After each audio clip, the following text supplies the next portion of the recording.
Please welcome South African TV and radio broadcaster, Tumelo Mototowane. Hi.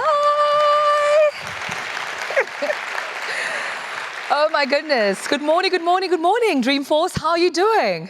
Are you feeling great? Woo! I'm really excited. Well, thank you so much to each and every one of you for making time to come through to our session. This is on the trust issues that we have in the world, but also some, possibilities and opportunities we have to rebuild trust. Thank you so much. Of course, as the voice of God introduced me, I am Tumelo Mototowane. I am a South African television and radio broadcaster. So, yeah, it took me a while to get here. It's not an Uber ride.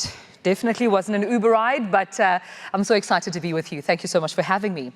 Now, before I introduce my very capable, experts of panelists who will be touching on this issue with me, I just want to talk about, the issue of trust that perhaps we see in, individual relationships, whether it's romantic, whether it's friendships, family. I'm sure we do all have issues of trust. But with that also being said, we kind of see issues between individual and, corporations or even companies.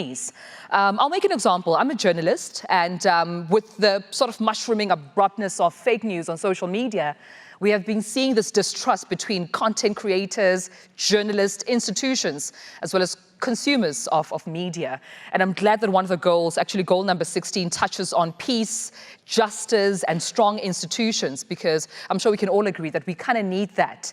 If you perhaps have your money in a bank, you want to entrust that your bank has got your money safe, but we still see those bridges of security and distrust, even in South Africa, for example, whereby people have certain amounts of money being deducted from, various hackers, and that then brings an element of distrust. We also saw with social media, for example, Facebook being one of my favorite social media networks to communicate with friends, family, and colleagues and acquaintances. But we've seen them going to Congress. We've also been seeing how the CEO, Mark Zuckerberg, have been, kind of interrogated about what's been done with people's personal information, but also the use of propaganda and bias perhaps being witnessed, especially during political campaigning. But like I said, I do have panelists with us here today who are going to be talking more about what we can do, not only to expose these elements of distrust, but also rebuilding trust, which can take a while, but is quite necessary. So without any further ado, let me introduce our panelist. I'm joined by Mr. Eddie Ndlovu. Now, he is the UN Secretary General's Advocate for the SDGs. He's joined alongside Mr. Carlos Majiri-Sanve, and he's the SG Secretary General for World YMCA.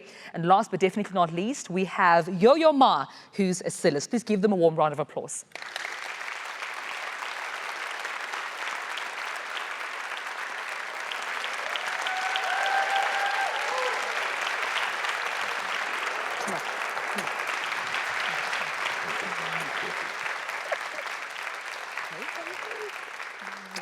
All right. Have a seat, gentlemen. Thank you so much for your time. Eddie, I want to talk to you first because, let's be real, we're probably the youngest on this panel. Yes. But no offense. But let's talk about, the role of young people, because I'm sure that we've been seeing, more young people want to take active role in leadership, being change agents. However, there's an element perhaps of distrust in entrusting, young people to take that role because, they're quite rebellious, they say. They don't follow the script, they say. They're quite free-spirited, they say. But leading on to 2030, especially with the Sustainable Development Goals at hand, and with those goals having to be reached, what are some of the problematic issues you're seeing there between distrust in young people, but also how do you think we can rebuild that trust? Right.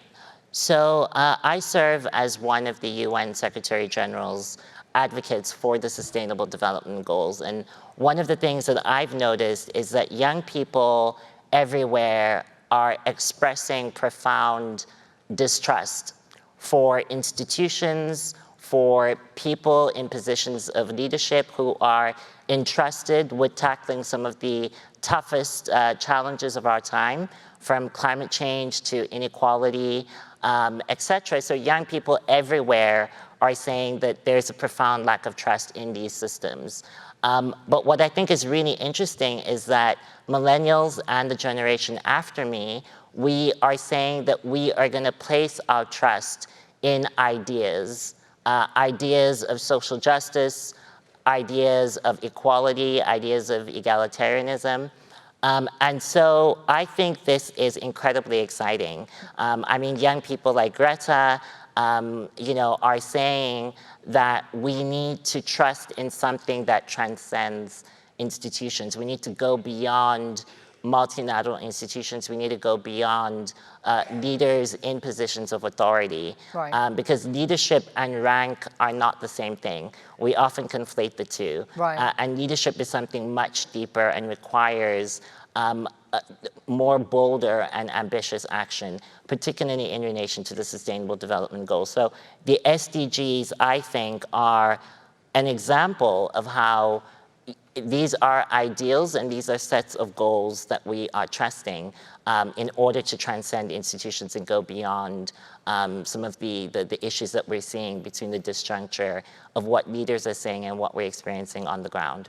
It's interesting you say that, and I see, Carlos, you agreeing there with what Eddie is pointing out. Now, you work with young people from around the world, through the YMCA. How do you then better support, that community of young people with the SDGs in mind, but also in this crisis that we seem to have when it comes to trust? I make the example of, banking sectors, perhaps with one's, money or funds. Made an example with social media, with the advent of fake news that's been going around. One simple picture or narrative can go viral and it may be untrue. How do you then support young people to trust and to be trusted? Thank you. I will put the focus on the space because at the end of the YMCA, we are holder of space, trustworthy space, where young people and the parents feel that they can trust that space, that the kids or the young people can go. Because I agree with Eddie, they believe on ideas, but not all ideas are good. Not all ideas are good. But through those space, we are making sure that they trust each other. Because nowadays, we don't trust the difference. If you're different, if you think different, if you look different, we don't trust. The current system is pushing us not to trust something that is different. But in YMCA, we say, no, it's a richness. It's being rich. The difference brings more richness. So how do we create a space where we learn to trust each other?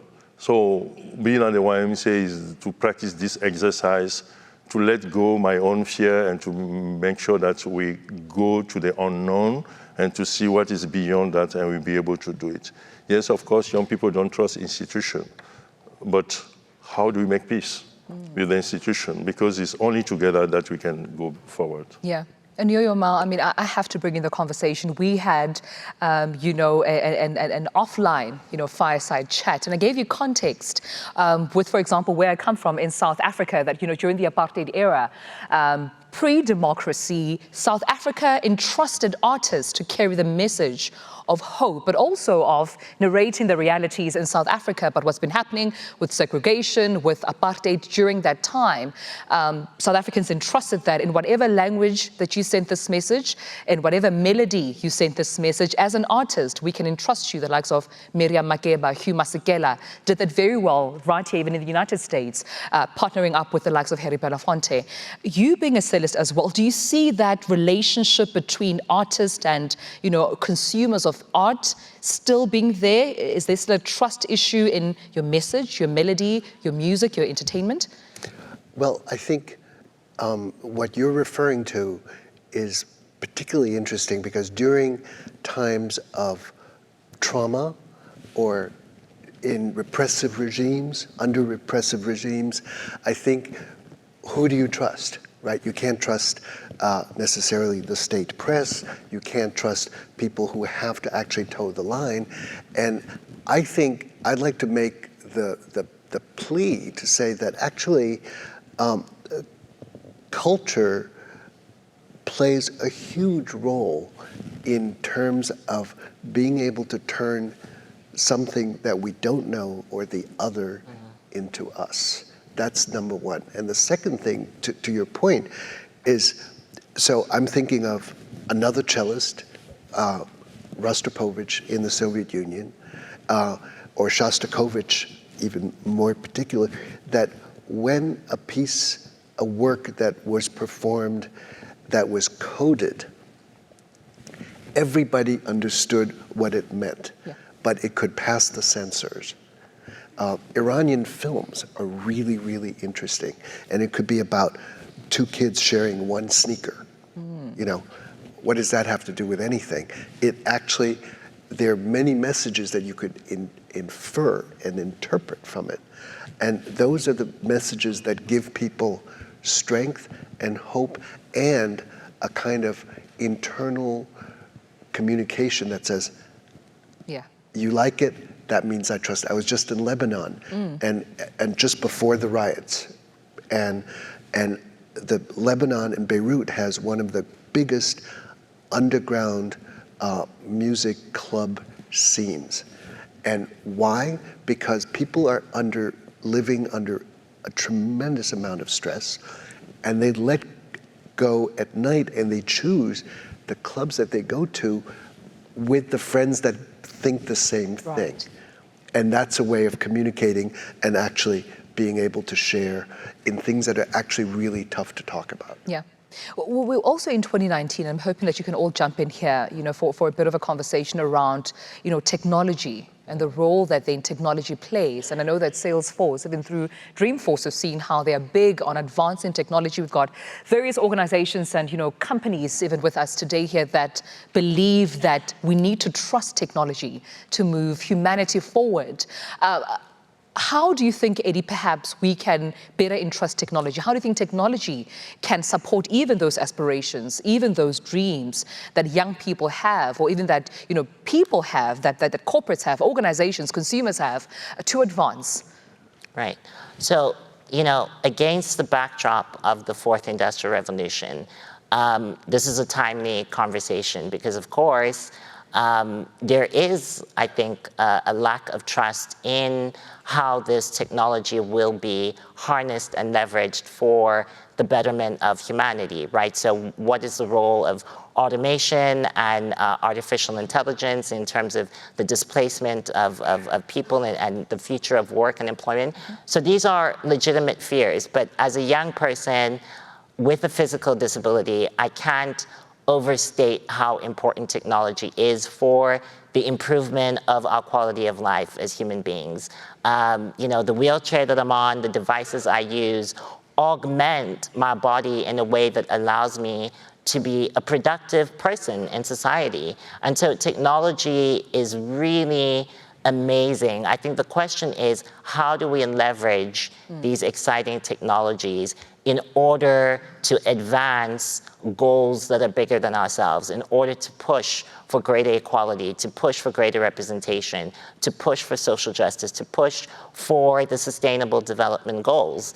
Next year I'll be embarking on a trip. I might become the first physically disabled person to go to space.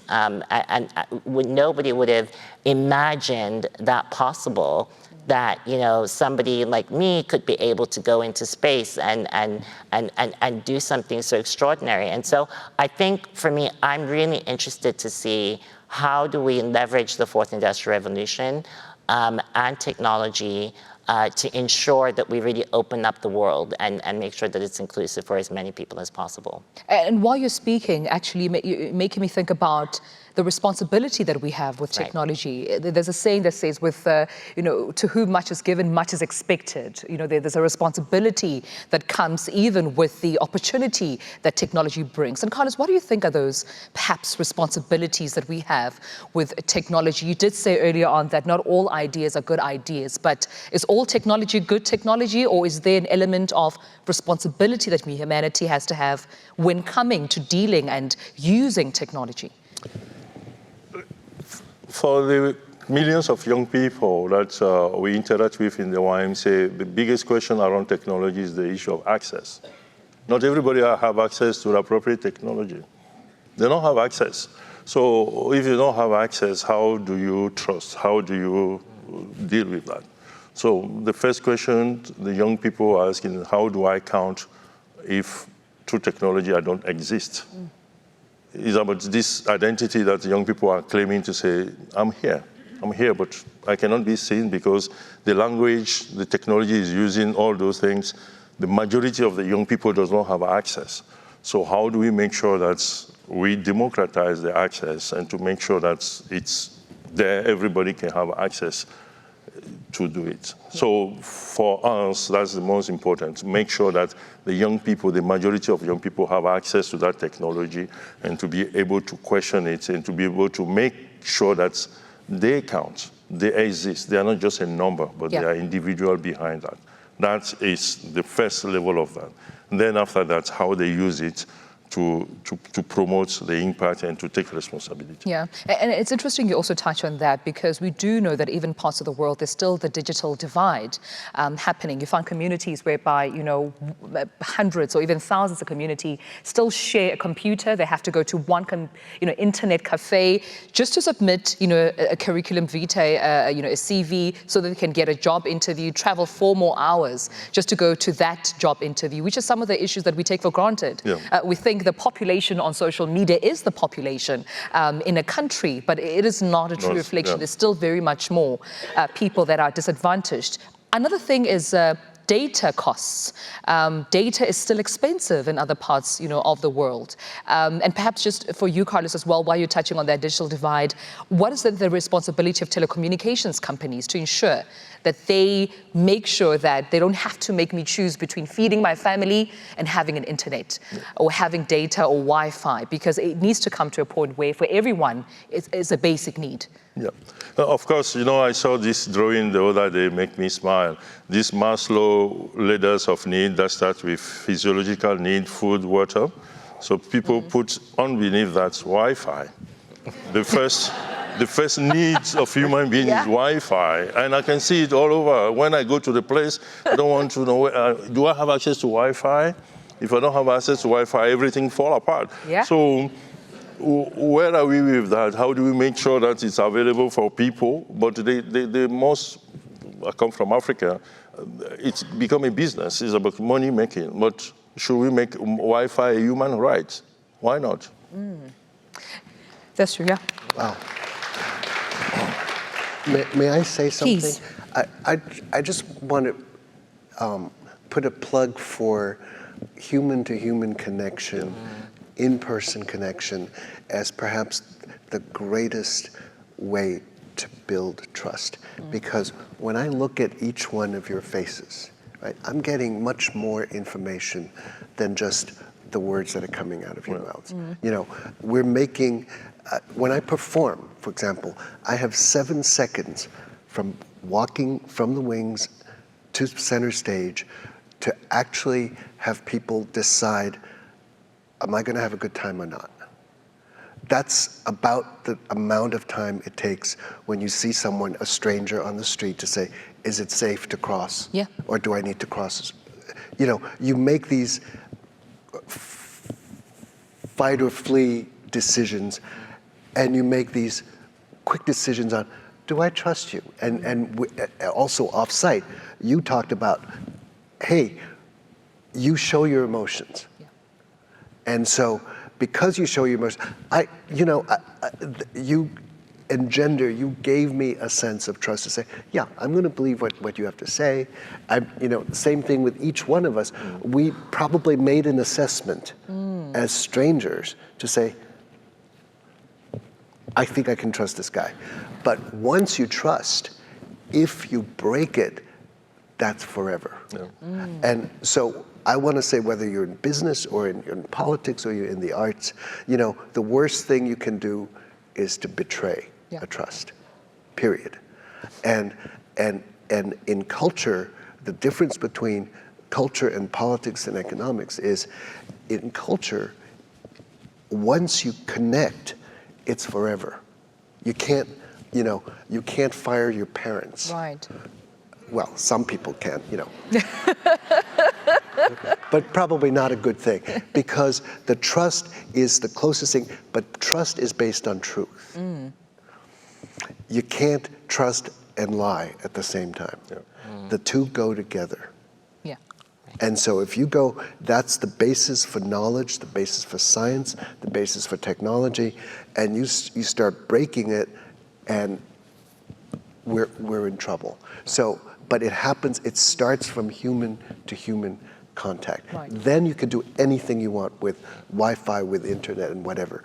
But if you break it, you've lost something. The costs are incalculable. And is there hope to rebuild it? You know, I'm curious to know, perhaps, I to like rebuild that trust? I would like to rebound on that. Our generation, it will be so difficult to rebuild it. But the younger generation, and that's where the hope is coming from.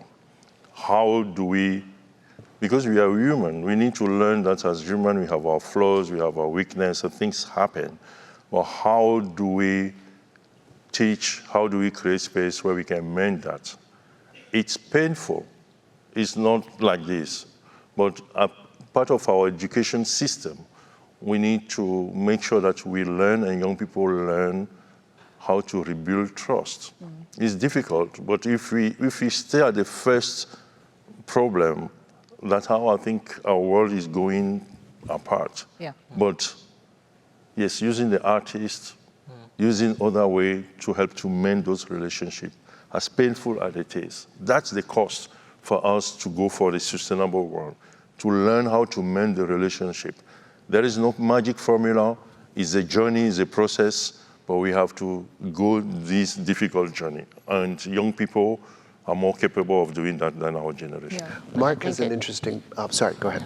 I think it probably also begins with challenging the assumptions we make about people, about institutions, about the world in which we live. It sort of means really expanding our minds and expanding our hearts and really opening ourselves up to trust. So I think it's about making the case for trust. And Malcolm Gladwell has a book out right now called Talking to Strangers. And the premise is that trust makes the world easier. When we go into spaces trusting, we get things done. When you sort of have a very cynical lens and sort of, you know, a paranoid lens about everything, it's really difficult to get things done. It's difficult to build really extraordinary things if there's no trust. So it's a prerequisite, but I think it's probably about sort of opening ourselves up in a really meaningful way and being receptive and challenging assumptions about the world and our worldviews.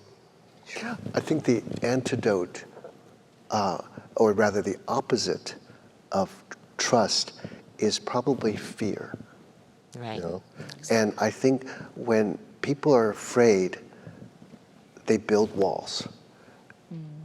And I mean, both physical as well as social, internal walls. Yeah, in South Africa, we call them the stop nonsense. The stop nonsense. Yeah, you stop the nonsense. Right, Hence you have the wall. Okay, so that's right.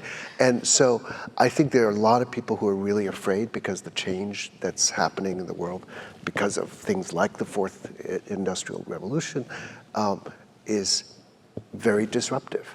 So your jobs your sector can just disappear overnight.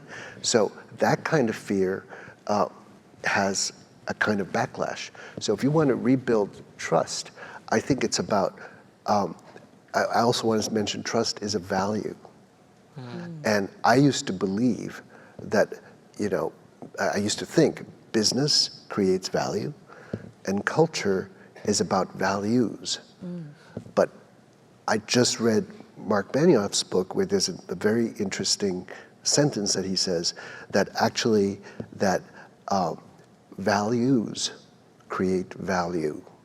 So he's making the point that if businesses actually state, for example, trust, truth, they actually then will do really well. Yeah. And so, but that's good for business, that's good for politics, that's good for culture, it's good for parenting, it's good for education. You just have to tell the truth. Right. I mean, that's it. And do the right thing for one another. That's, you know, then you can make all the money you want, you can have all the power you want, you can have all the glory you want, But if you don't have those values, what you're waving around is something that's shiny but empty. But also then how do you equally rebuild that trust between your customers and yourself as an organization? I mean, I have to admit that I'm not a forgiving customer. Once you go wrong with me, it's a divorce. Right. Like I'm signing my papers, I'm calling up my lawyer, I'm no longer using that insurance company, I'm no longer using that, telecommunications network because you sort of stole from me or you've just made a bad decision. And it has to take a lot of, convincing and flowers and chocolate for you to actually earn my trust back. But as an organization or a company, how do you... Yes. Take notes, gentlemen. Yeah, I'm a tough one. I'm a tough cookie. But I mean... Good chocolate. Right. But then how do you then rebuild that trust between your customers and organizations? And also, as a customer or a client, how do you also shift your mind instead of not being fearful, but also be open to a conversation, open to correction, open to, those corrective measures instead of just saying, okay, it's over, I'm no longer dealing with this organization. Because I think at times, the saying that the customer is always right can put organization in a bit of a, oh, okay, if we mess up, then we'll never get that customer back. But if we have more of a conversation, I think, between the client, customer, and the organization, we allow for correction, we allow for mediation, and not so much of Tumelo's hostility. But Eddie, what do you think? I think it's a question of honesty. I think that people are fearful and scared to admit when they're wrong. People just have a hard time saying, I'm wrong and I'm sorry, right? And I think that for organizations, I believe that consumers and people are smart. I think that people are more forgiving if they feel that your brand or your organization has a vision and a mission that sort of transcends sort of just the bottom line, right? If you are able to demonstrate through your product and what you say, accompanied by your actions, that you stand for something, when you make a mistake and you're able to own up to that and say, look, I'm sorry, I wronged you, or we messed up, then people are like, oh, okay, right. But I think people sort of dig in their heels and people sort of adopt this posture that, we know what's best and we'll never admit that we're wrong, or we'll try and give some half-baked apology or some half-baked accountability. And I think accountability and trust go hand in hand. I think that, if we can demonstrate accountability, that we are in it for the long haul, that we're able to show commitment, then that goes a long way in rebuilding trust. So it is difficult once trust is broken, but I think a meaningful commitment to accountability, I think, changes the dynamic and something else begins to take over. Then it's sort of like, all right, let's start again. Yeah.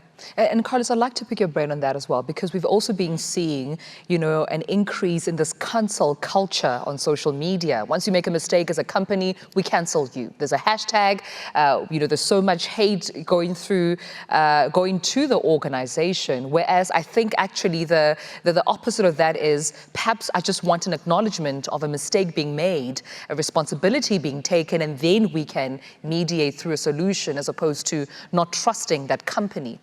Yeah, I think same as AD says, I think we believe that, especially for young people, a skill or a competence to acquire or to teach young people is this ability to say, I'm sorry.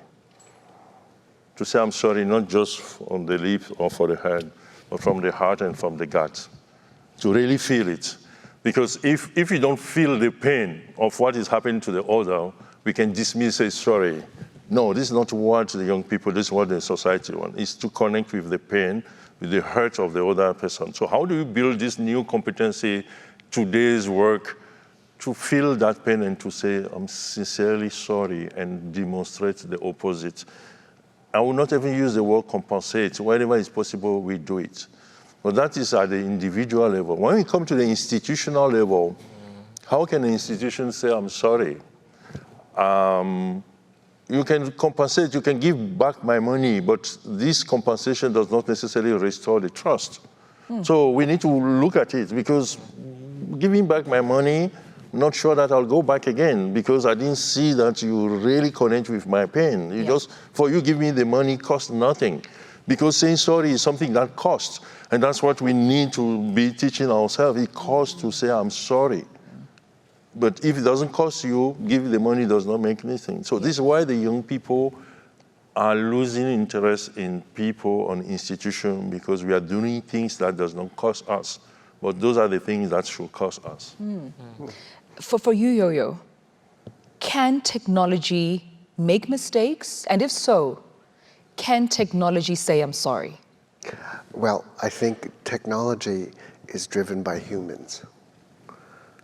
And I think it's incredibly important that we don't look at just technology as sort of an abstract thing. Algorithms are created by humans. Algorithms are not value neutral. There's always, we now talk a lot about, unconscious bias, and, people who write those programs everybody has a bias, but the point is, to your point, is that if you do something that goes south, how sincere is your apology? What is changed from that? And how consistent are you in making sure that the change is absolutely followed? I mean, we can observe that, but those are measurables.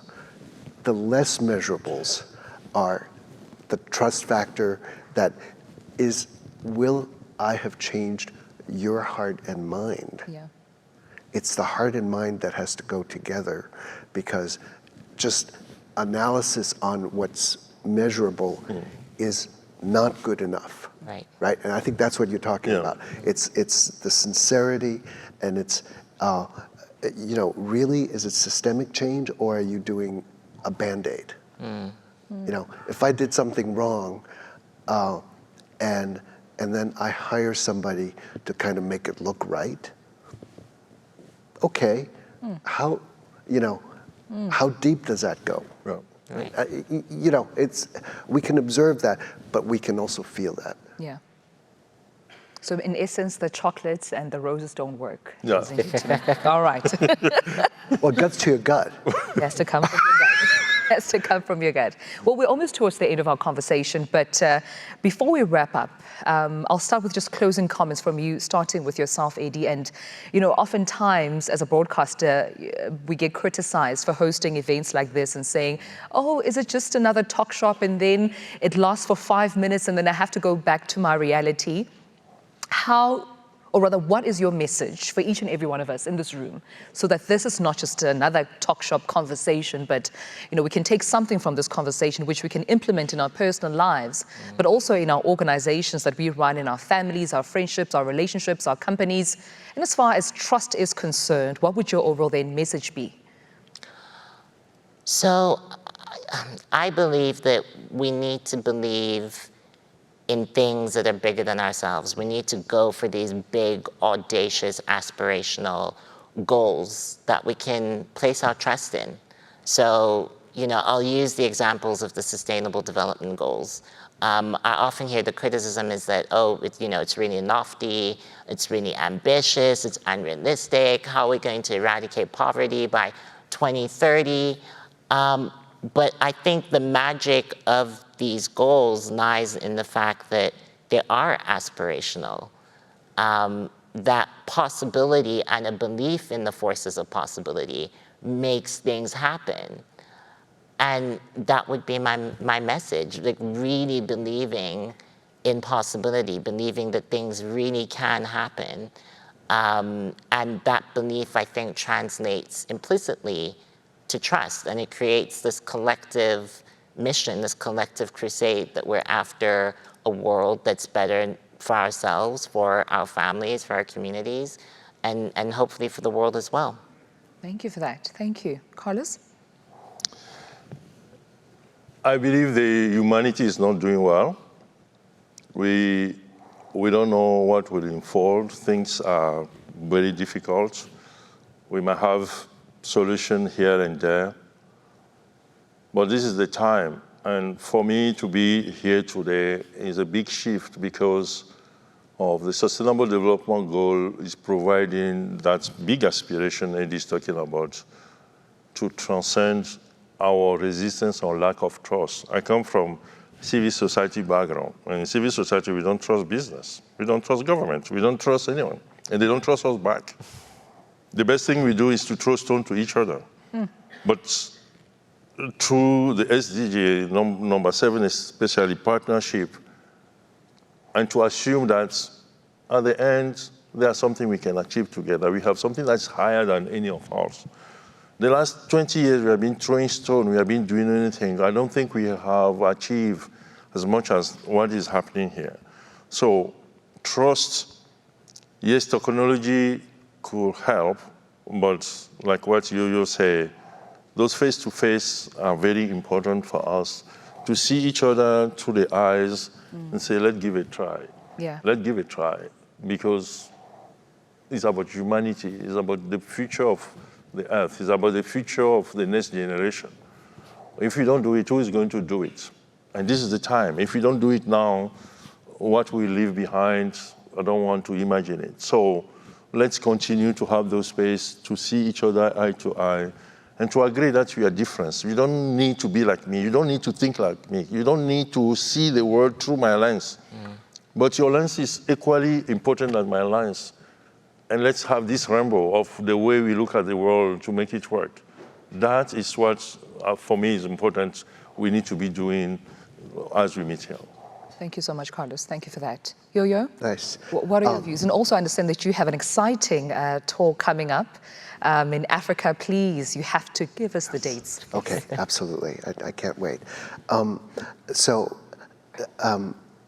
There's, I think the UN came out with a one-sentence thing a while ago that said, there's no planet B. And I thought that was really neat because I just saw that some kids held up a sign in Christchurch, New Zealand, and I said, wow, this is incredible. But it made me also think that we're in the middle of the human experiment, in the way that, the United States is a continuing experiment. And the world is actually nation building, is an experiment. And if we think of that as all of what we're doing as experiments, and we also think of each one of our lives as a unique art form, those of us that have choices, we are actually the architects of our own life. That allows you to go to space, for example. Yeah. And so I'd like to think that when you combine the forces of arts and sciences with the aspirational goals of the SDGs, it's like sort of saying you're setting the bar high. You know, if you set the bar low, people will actually go for the low bar. That's also human nature. You set the bar high, we will. And thinking about something, as Eddie says, about something bigger than ourselves, our home is our planet. And that's our one home. There's no other home. And so we just need to take care of it. And that's a goal that we can all sign up for. Yeah. Right? So it transcends nations, it transcends ethnicities, it transcends continents, it really takes all of us to do this. Businesses, absolutely. Individuals, even more so. Generation Zs, absolutely 34% of the world's population. Gen Zs, absolutely passionate and goal-oriented, ideas-oriented, and wanting to do it. But we should do the intergenerational thing, is helping the people that are going to outlive us to actually succeed. That's a good way of building trust. Absolutely. Yeah. Thank you so much for that. Wow. I still need those tour dates, though. Yeah. In Africa. February 8th, Cape Town. You'll be in Africa. Thank you so much. Eddie, Carlos, Thank you, Yo-Yo, for coming to have this conversation. Thank you. All right, ladies and gentlemen, and with that said, I think we have heard quite a mouthful about trust, and I'm so motivated not to divorce the next insurance company that I sign up for my car or for my home and valuables, but I've just learned that there's so much that we could do in conversation, but also in trusting technology, but understanding that with that also comes great responsibility. I'm Tumelo Mututwane. Thank you for joining us, and enjoy the rest of your day.